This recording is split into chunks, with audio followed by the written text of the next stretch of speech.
ब्रह्मनिष्ठ आणि दयालू याला सद्गुरू म्हटलं जातं. या तीन लक्षणाला काय म्हणायचं आहे? सद्गुरू. त्याच्यात एक गंमतवर फक्त श्रोत्रिय शब्द चालत नाही, फक्त श्रोत्रिय ब्रह्मनिष्ठ शब्द चालत नाही, तर श्रोत्रिय ब्रह्मनिष्ठत्वे सती दयालुत्व. आता हे कळायला सगळं जरी अवघड झालं असलं तरी महत्वाचं आहे, ऐकून घ्या. श्रोत्रिय म्हणजे काय? सर्व शास्त्रांचा अभ्यास झालेला आहे. आता गुरु कुणाला म्हणायचं? ज्यांना शास्त्रांचा अभ्यास झालाय. अहो नुसता शास्त्राचा अभ्यास होऊन काय उपयोग आहे? ब्रह्मात्मबोध झालेला पाहिजे ना. बरं, नुसता ब्रह्मात्मबोध होऊन काय उपयोग आहे? शिष्यावर कृपा करण्याकरता अंतःकरणामध्ये तेवढी तळमळ असली पाहिजे ना. म्हणजे ह्या तिन्ही गोष्टी पाहिजे. ते दयानंद सरस्वती महाराजांचं एक उदाहरण दिलं जातं. स्वामी दयानंद सरस्वतींचं, आर्य समाजाचे प्रणेते.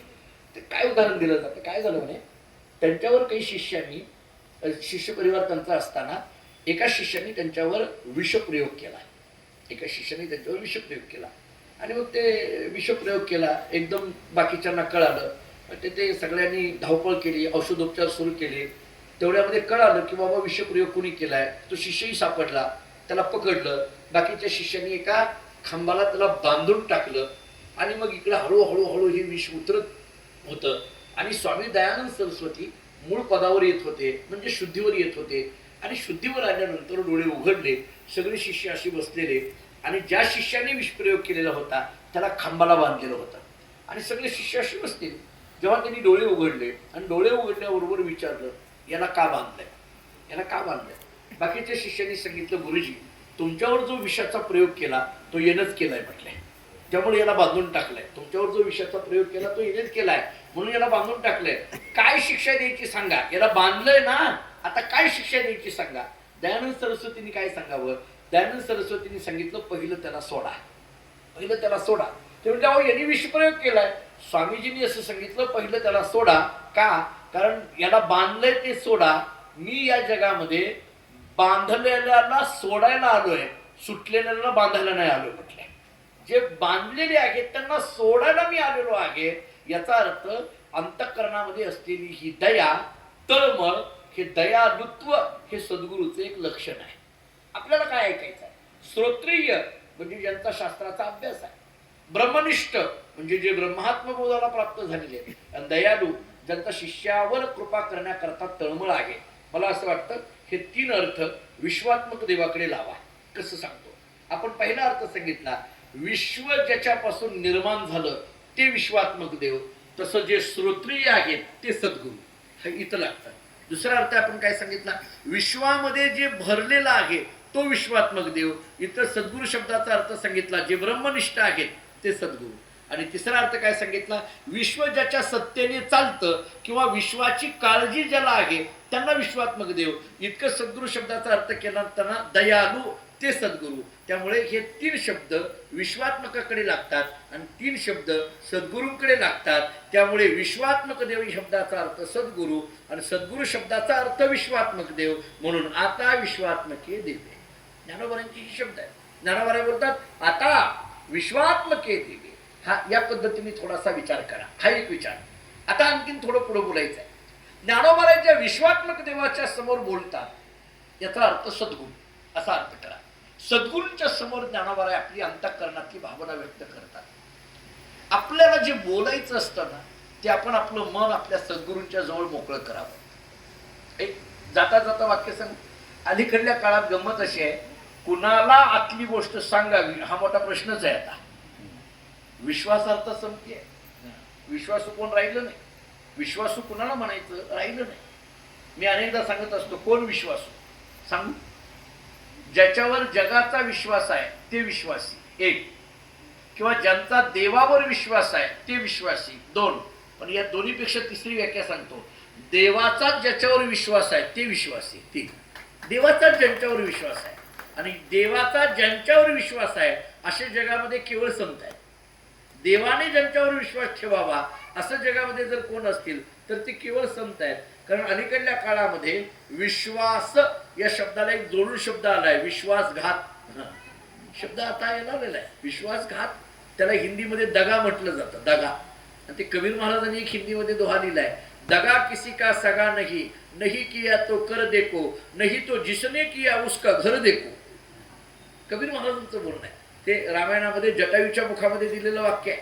रावणाला सांगितलेलं आहे जटायूने, रावणा तुला हे सीतामाईचं ओझं उचलणार नाही, तू विश्वासघात करून मला मारलंस, कारण विश्वासघात केला ना त्यामुळे तू असं मारलं ना मला, तुला हे पचणार नाही.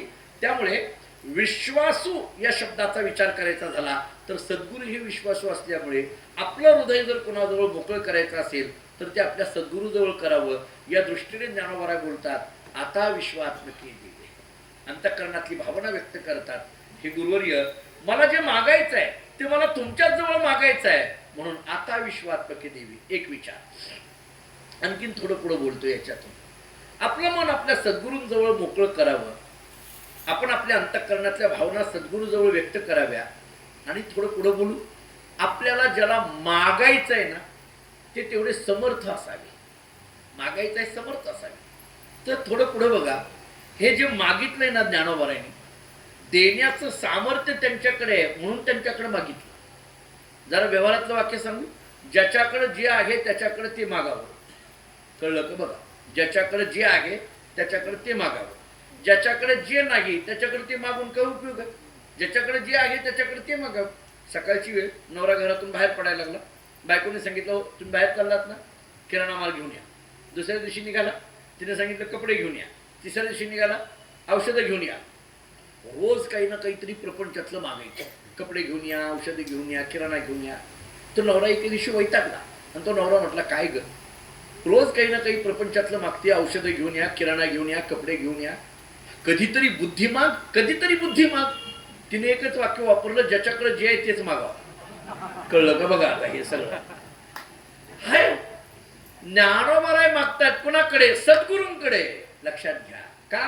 कारण देण्याकरता सद्गुरू तेवढे समर्थ आहेत ना. आपण जे मागायचं आहे ते मागताना सुद्धा तेवढे जे समर्थ असतील त्यांच्याकडे मागावं. समर्थ नसतील तर मागण्यात काय अर्थ आहे? मागायचं असेल तर देण्याचं सामर्थ्य तिकडे असावं. ज्ञानोबारांना माहित आहे माझे सद्गुरू कसे आहेत हे ज्ञानोबारांना माहिती आहे. मज हृदयी सद्गुरू जेने हा तारिलो संसार पुरू म्हणतात ना. काय ज्ञानोबारांनी सद्गुरूंचं वर्णन करावं? जाणतेने गुरु भजीजे, जेने कृतकार्य होईजे, जैसे मूळ सिंचने सहजे शाखा पल्लव संतोषती.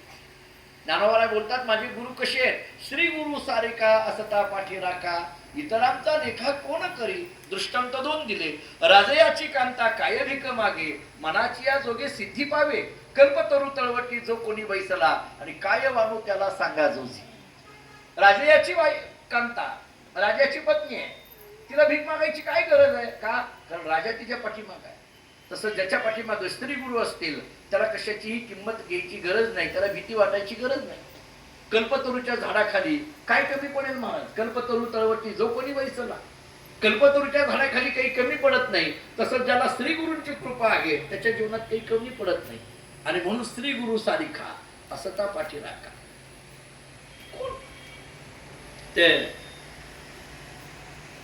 या अभंगावर अभ्यास करताना असं चिंतन केलंय, श्री गुरु सारिखा पण पुढं कोण? श्री गुरु काय आहे?